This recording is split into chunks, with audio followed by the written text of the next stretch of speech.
바람이 묻는 안부, 가로리 1959의 가지농사. 짙은 보랏빛 껍질 속에 윤기 흐르는 생명을 품고 있는 가지. 텃밭의 귀한 손님인 이 가지가 오늘도 제게 구분 등으로 인사를 건넵니다. 왜 가지는 곱게 뻗지 못하고 늘 굽은 채로 익어갈까요? 혹시 우리 인생도 이와 같지 않을까요? 쉼없이 곱게만 뻗으려 애쓰며 달려왔던 지난날, 정작 우리가 놓치고 있던 익어감의 미학이 바로 이 보랏빛 열매 속에 숨어 있습니다. 오늘은 여러분과 함께 태안의 흙에서 얻은 가지 재배의 실질적인 지혜와 그 안에 담긴 삶의 철학을 깊이 있게 나누고자 합니다. 가지를 처음 키우는 분들이 가장 궁금해하는 것은 어떻게 해야 저 탐스러운 보랏빛 열매를 제대로 맺게 할까일 것입니다. 사실 마트에서 보는 곱고 매끈한 가지에 익숙한 분들에게 노지무 농약 가지가 보여주는 굽은 모습은 다소 낯설게 느껴질 수 있습니다. 하지만 이 굽어짐은 결코 농사의 실패가 아닙니다. 하우스 안에서 통제된 채 자라는 가지가 공장에서 찍어낸 기성품 같은 매끄러움을 자랑한다면, 노지의 가지는 매 순간 바뀌는 바람과 햇빛을 온몸으로 받아내며 제 무게를 견뎌온 삶의 이력서입니다. 수정이 이루어지는 과정에서 자연의 변화를 온전히 담아내다 보니 자연스럽게 몸이 휘어진 것이죠. 굽어있기에 영양분이 더 응축되어 있고, 굽어있기에 껍질 속은 더 알차게 익어갑니다. 이처럼 가지가 굽어있는 것은 실패가 아니라 삶의 무게를 온몸으로 받아내며 내실을 채우고 있다는 성숙의 증거입니다. 사실 가지 농사의 핵심은 작물과 농부 사이의 눈맞춤에 있습니다. 가지는 아프리카와 동남아시아의 뜨거운 햇살을 기억하는 작물입니다. 그렇기에 이 녀석들에게 성장은 단순히 키를 키우는 것이 아닙니다. 얼마나 단단하게 뿌리를 고정하고 자신의 열매 무게를 견디는지 그 인내의 과정을 증명하는 일입니다. 가로림만의 갯벌을 건너온 바람이 밭자락에 머뭅니다. 짠 내음과 들꽃의 향기가 뒤섞인 이 바람은 대지가 건네는 다정한 새벽 안부입니다. 아직 제 손길이 서툰 이 흙 위에서 저는 문득 30년 교단에서 아이들의 눈동자를 마주하던 날들을 떠올립니다. 사랑과 가르침을 건네던 그 손의 본질은 오늘 대지를 일구는 제 거친 손과 다르지 않을 것입니다. 대지는 침묵 속에 기꺼이 모든 답을 품고 있습니다. 흙을 일구는 것은 단순한 노동이 아닙니다. 그것은 생명을 키우고 성장을 기다리며 그 결실을 통해 내 삶의 의미를 확인하는 가장 경건한 인문학적 과정입니다. 자연은 인간의 영혼을 비추는 가장 정직한 거울입니다. 제가 태안에 내려와 가지를 심고 가꾸는 일 역시 흙이라는 거울을 통해 나라는 존재를 깊이 비추어 보는 거대한 묵상과 같습니다. 자, 이제 보랏빛 철학이 시작되는 가로리 1959의 밭으로 여러분을 초대합니다. 가지가 왜 스스로 굽어지기를 선택했는지, 그 인고의 시간 속에서 농부는 무엇을 배워야 하는지, 그 진솔한 이야기를 하나씩 풀어내 보겠습니다. 흙의 기억을 깨우다. 휴겔컬처의 존재론적 의미. 가지는 아프리카와 동남아시아의 뜨거운 햇살을 견디며 진화한 강인한 작물입니다. 가로리 1959가 지향하는 휴겔컬처 농법에서 가지는 생태계의 귀한 손님입니다. 썩어가는 나무들을 흙 속에 묻고 그 위를 덮는 휴겔베드는 시간이 흐를수록 미생물의 활동에 의해 서서히 분해됩니다. 미생물은 스스로 열기를 내뿜고 나무가 머금고 있던 수분과 영양분을 천천히 흙으로 돌려보냅니다. 사물이 존재한다는 것은 단순히 그 자리에 있는 것이 아니라 자신의 의미를 드러내며 거주하는 것입니다. 마르틴 하이데거는 존재한다는 것은 거주하는 것이라 말했습니다. 이는 우리가 대지를 단순히 수탈의 대상이 아닌 우리가 함께 존재하며 숨쉬는 터전으로 인정해야 함을 의미합니다. 휴겔컬처는 단순히 농법이 아니라 흙과의 화해입니다. 우리가 흙 속에 묻은 썩은 나무가 10년 뒤 어떤 영양분이 될지 그 시간을 미리 내다보는 마음이 필요합니다. 이는 시간을 앞질러 가는 것이 아니라 시간의 흐름을 흙의 호흡과 일치시키는 일입니다. 땅속 미생물들은 썩은 나무를 분해하며 자신들만의 문명을 건설합니다. 인위적인 비료가 급한 불을 끄는 도구라면 미생물이 만드는 분해 산물은 대지의 체질을 바꾸는 근본적인 치유입니다. 가지는 이 치유의 토양 위에서 비로소 자신의 생명력을 온전히 피워 올립니다.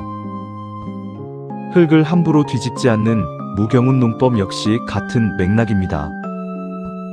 흙을 갈아엎는 일은 대지가 수천 년간 공들여 쌓아온 생명의 질서를 단번에 무너뜨리는 행위입니다.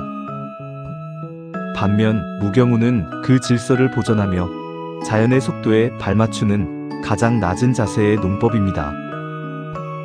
흙 속의 균사체, 그 보이지 않는 실핏줄들이 끊기지 않아야 비로소 대지와 진정한 소통을 시작할 수 있습니다. 우리는 농부라는 이름의 오만함을 내려놓고 대지가 허락하는 한계 안에서 자연의 질서에 순응하는 법을 배웁니다. 농부는 이 거대한 생태계의 겸손한 목격자이자 보조자일 뿐입니다. 인위적 개입을 줄이고 대지의 순환을 온전히 보존할 때 가지는 쓴맛이 아닌 깊은 풍미를 가진 열매로 응답합니다. 그것은 자연이 인간에게 보내는 일종의 감사 인사와도 같습니다. 기다림의 농법, 세밀한 관찰과 자연과의 대화. 농사의 기술은 관찰에서 시작됩니다. 가지에 잎사귀가 말려 있나요? 그건 목이 마르다는 신호입니다. 혹은 잎의 광택이 사라졌나요?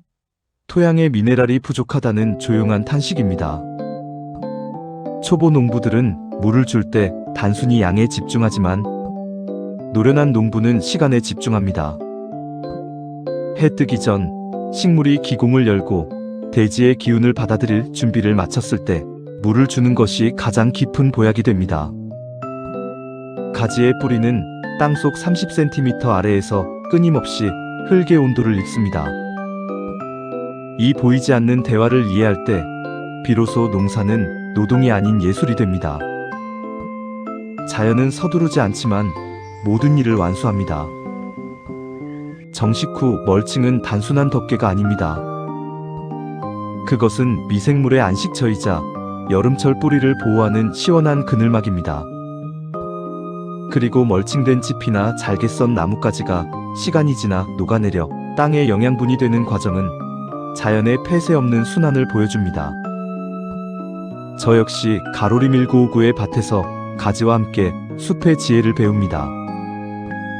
잎사귀에 맺힌 아침 이슬은 그날의 에너지를, 가지의 빛깔은 뿌리가 만난 미네랄의 깊이를 말해줍니다. 여러분이 가지를 돌보는 그 세밀한 눈길 하나하나가 결국 가지 껍질을 더욱 매끄럽고 윤기나게 만드는 비결임을 잊지 마십시오. 대지는 농부의 마음을 투영하는 거울이며 그 거울 속에서 우리는 비로소 우리 자신의 서툰 성장을 마주하게 됩니다. 기다림은 소극적 방치가 아니라 가장 능동적인 사랑의 실천입니다. 가지를 돌보는 지혜, 순지르기와 3본 정지의 기술.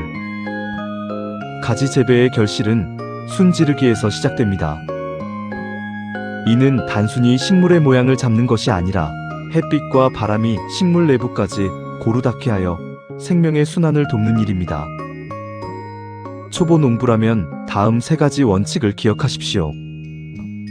먼저, 방아다리를 기준으로 삼으십시오. 가지는 첫 꽃이 피는 지점에서 줄기가 2갈래로 나뉘는데 이를 방아다리라 합니다. 가지는 이 분기점 이후부터 본격적으로 에너지를 분배합니다. 이때 방아다리에 맺힌 첫 꽃은 과감히 따주어야 합니다. 열매라는 결실보다 뿌리와 줄기의 성장을 먼저 돌보는 일, 그것이 훗날 더 풍성한 수확을 위한 배려이기 때문입니다. 그 다음에 3본 정지의 원리를 적용하십시오. 방아다리 아래에서 나오는 곁순들은 모두 제거하고 방아다리 이후 튼튼한 줄기 3개만을 남겨 키우는 것이 가장 이상적입니다. 이를 조금 더 쉽게 설명하자면 3본 정지란 주간인 본줄기 하나를 핵심 골격으로 살려두고 그 위에서 자연스럽게 갈라지는 줄기 중 튼튼한 2개를 추가로 선정하여 총 3개의 줄기가 전체를 지탱하는 체계를 만드는 작업입니다. 이렇게 하면 영양분이 분산되지 않고 각 줄기가 충분한 햇빛을 받아 튼튼하게 자랍니다. 마지막으로 잎과 햇빛의 균형을 맞추십시오. 줄기가 3갈래로 자라나면 잎이 무성해져 통풍이 어려워집니다. 이때는 햇빛을 가리는 안쪽 잎이나 겹치는 잎을 주기적으로 정리해 주어야 합니다. 잎사귀 사이로 빛이 고르게 통과할 때 가지는 비로소 병충해 없이 건강한 보랏빛 결실을 맺습니다. 또한 지주대를 튼튼히 세우고 줄기를 고정하는 것은 마치 아이가 자랄 때 올곧은 가르침을 주는 것과 같습니다. 서두르지 마십시오. 대지는 정성 어린 손길을 결코 배신하지 않습니다. 다비성 식물가지와 자연농법의 추비 철학. 많은 분이 가지를 다비성 식물이라 부릅니다. 거름을 많이 먹어야 열매를 맺는다는 뜻이죠. 그래서 화학 비료를 쏟아붓곤 합니다. 하지만 자연농법의 관점은 다릅니다. 다비성이라는 말은 영양분이 끊임없이 필요한 작물이라는 뜻이지 한꺼번에 많은 비료가 필요한 작물이라는 뜻이 아닙니다. 자연농법에서 가지의 성장은 흙 속 미생물과 작물의 끊임없는 교감을 통해 이루어집니다. 그렇다면 추비는 어떻게 해야 할까요? 저는 밭을 뒤집거나 화학 비료를 주는 대신 식물 주위에 천연의 보약을 덮어주는 방식을 취합니다. 가지는 욕심이 많은 작물이라 홀로 쏘기보다는 곁에 다정한 친구가 필요합니다. 제가 앞서 토마토와 고추, 그리고 오이 곁에 바질과 한려나, 옥수수를 심어 그들의 성장을 도왔듯 이번 가지 밭에도 새로운 생명의 연대를 고민해봅니다. 우선 강낭콩을 가지의 발치에 심습니다. 강낭콩은 뿌리 혹박테리아를 통해 대지 속으로 질소를 길어올리는 귀한 존재입니다.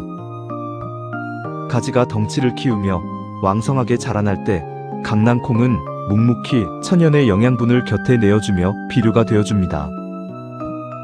클로버 역시 빠질 수 없지요. 다만 지나친 번식력으로 밭 전체를 점령하는 흰 클로버 대신 제가 예전 영상에서 그 아름다움과 유용함을 소개했던 크림슨 클로버를 곁들입니다. 붉은 꽃망울을 터뜨리는 크림슨 클로버는 대지를 비옥하게 다독일 뿐만 아니라 절제된 성장을 통해 다른 작물과 조화롭게 어우러지는 든든한 초록의 울타리가 되어줍니다. 해충의 위협으로부터 가지를 보호하는 지혜 또한 잊지 않습니다. 이미 메리골드의 탁월함은 익히 알고 계시죠? 뿌리를 파고드는 선충을 방어하는 메리골드를 밭모퉁이에 심고 그 곁에 타임이나 오레가노 같은 강한 향을 가진 허브들을 더해봅니다. 이들은 해충이 싫어하는 향을 지닌 대지의 수호자입니다. 이들은 해충을 혼란에 빠뜨릴 뿐만 아니라 향기로운 꽃으로 벌과 나비를 불러들여 가지의 수정률을 높여줍니다. 다만 한 가지 유의할 점이 있습니다. 가지와 같은 가지과인 토마토나 고추, 감자 등은 가급적 멀리 배치해야 합니다. 같은 병충해를 공유하는 이들을 가까이 두는 것은 서로에게 짐이 되는 일이기 때문입니다. 또한 오이와는 양분을 두고 치열하게 경쟁하는 관계이니 이들 사이에는 충분한 거리와 여백을 두어 각자의 성장이 방해받지 않도록 배려하는 지혜가 필요합니다. 농사는 결국 나 혼자 짓는 것이 아니라 이처럼 서로 돕고 견제하며 함께 어우러지는 작은 공동체를 만드는 일입니다. 절제의 미학, 비움과 채움의 철학. 앞서 언급한 3본 정지가 농학적 기술이라면 이제는 그 안에 담긴 삶의 우선순위를 이야기할 차례입니다. 방아다리 위로 뻗어나온 수많은 줄기 중 가장 튼튼한 3개를 남기고 나머지를 쳐내는 일, 그것은 결코 파괴가 아닙니다. 그것은 분산되던 생명력이 가장 건강한 줄기로 온전히 쏠리게 하려는 사랑의 배려입니다. 우리는 삶에서 너무 많은 줄기를 뻗고 살아갑니다. 타인의 시선, 성공에 대한 강박, 멈추지 않는 욕망이라는 격가지들이 우리를 병들게 합니다. 빛이 통하고 바람이 길을 내도록 불필요한 그늘을 걷어낼 때 비로소 열매는 굵어집니다. 가지치기로 비워냄은 자기 극복의 의지이자 채움의 시작입니다. 가지치기 가위를 들 때마다 스스로에게 물으십시오. 나의 인생에서 지금 당장 쳐내야 할 격가지는 무엇인가? 그 대답을 찾는 순간 여러분의 삶에도 풍성한 보랏빛 결실이 맺히기 시작할 것입니다. 이것은 식물에게는 통풍과 채광을, 농부에게는 마음의 비움을 선물합니다. 불필요한 겨순을 따내는 정성은 식물의 생식생장을 돕는 마법과 같습니다. 이러한 삼본 정지는 식물의 영양생장을 생식생장으로 효과적으로 전환하여 열매가 제빛깔을 찾게 돕는 마법과도 같습니다. 과욕을 버리고 오직 필요한 만큼만 취하는 겸손이야말로 가로리 1959가 지향하는 농법의 정점입니다.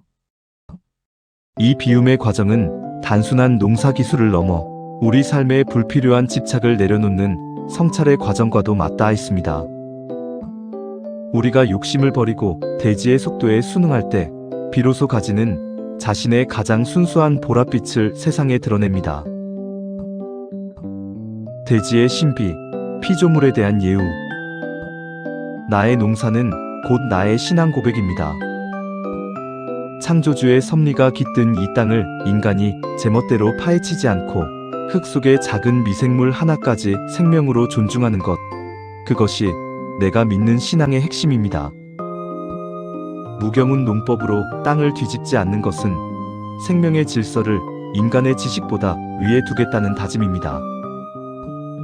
햇살 한 줌, 바람 한 점, 비 한 방울이 모여 만들어내는 이 보랏빛 축복을 우리가 어떻게 감히 인간의 성과라 부를 수 있겠습니까? 모든 수확은 은혜입니다. 저에게 가지는 그저 농작물이 아니라 대지의 신비를 공유하는 소박한 이웃입니다. 내가 흙과 어떤 관계를 맺었는지, 물 한 방울을 줄 때 어떤 마음을 담았는지에 따라 수확의 질이 결정됩니다. 농사는 인간의 노력이 아닌 하늘이 허락한 합작품입니다. 우리가 땅을 정복할 대상이 아닌 동반의 대상으로 대할 때 가지는 우리에게 생명의 에너지를 가득 담아 건네줍니다.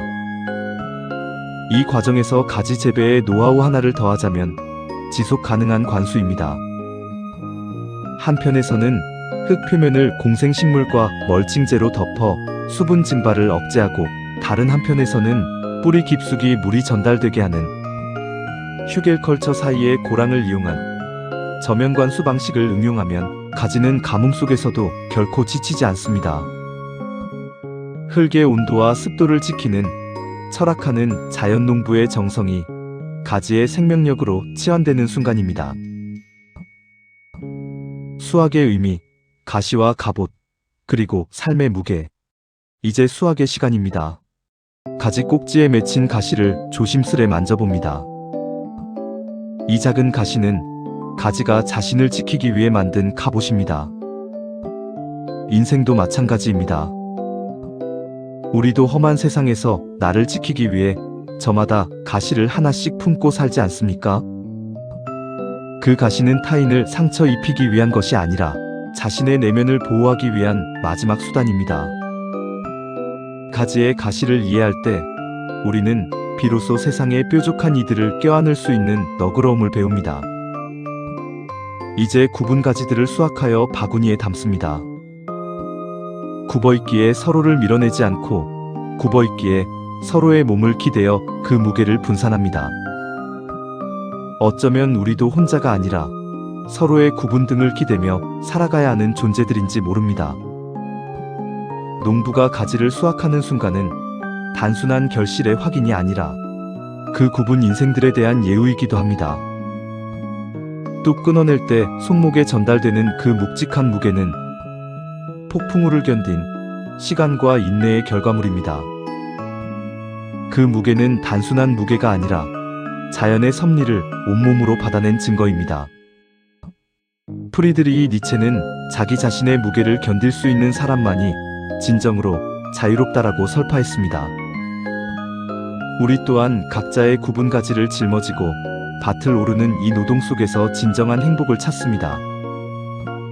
그 굽은 가지들은 실패의 상징이 아닙니다. 비바람을 견디며 스스로를 굽혀 열매의 무게를 지탱해낸 성숙의 상징입니다. 수확은 밭에서 하는 것이 아니라 마음속에서 먼저 이루어지는 것입니다. 내가 이 가지들을 따는 것은 그 보라색 열매를 취하기 위함이 아니라 지난 시간 그 가지가 견뎌온 인고의 세월에 경의를 표하기 위함입니다. 굽은 등의 가치를 아는 농부만이 세상의 모든 굽은 인생들을 품에 안을 수 있습니다. 자연의 속도로 나아가는 우리의 삶. 서두르지 마십시오. 당신은 당신의 속도로 지금 아주 잘 익어가고 있습니다. 때로는 남들보다 굽어 보이고 때로는 꽃이 늦게 피는 것처럼 느껴질 수도 있습니다. 하지만 자연은 단 한 번도 실수하지 않습니다. 가지가 보랏빛 옷을 입기 위해 계절을 기다리듯 여러분의 시간도 반드시 보랏빛으로 빛날 것입니다. 가로리 1959의 박과정원은 오늘도 당신을 기다립니다. 여러분이 가진 각자의 무게와 각자의 굽어짐을 사랑하십시오. 우리는 흔히 속도의 시대에 살고 있습니다. 하지만 대지는 서두르는 법이 없습니다. 가지 하나가 보랏빛 옷을 입기 위해 꽃이 피고 지고 다시 열매를 맺는 그 모든 과정은 오직 기다림이라는 언어로만 설명됩니다. 가로리 1959는 앞으로도 느리지만 정직한 이 성장의 기록을 계속 써내려갈 것입니다. 여러분의 삶이 충분히 무겁고 충분히 아름답다는 것을 잊지 마십시오. 성숙이란 타인의 본질을 존중하는 것입니다. 대지를 존중하는 것, 나의 구분 등을 존중하는 것, 그리고 당신의 익어가는 시간을 존중하는 것. 그것이 바로 가로림의 바람이 우리에게 전하는 평화의 메시지입니다. 가로림의 흙이 세월을 품고 열매를 맺듯 우리의 이야기도 당신의 따뜻한 시선과 함께 무르익어갑니다. 가로림 1959의 정원, 그 소중한 기록에 구독과 좋아요로 동행해 주시겠습니까? 오늘 하루 당신의 인생에도 보랏빛 위로가 깃들기를 기도합니다. 부디 당신의 삶도 태안하십시오. 태안 가로림 1959에서 철학하는 농부였습니다.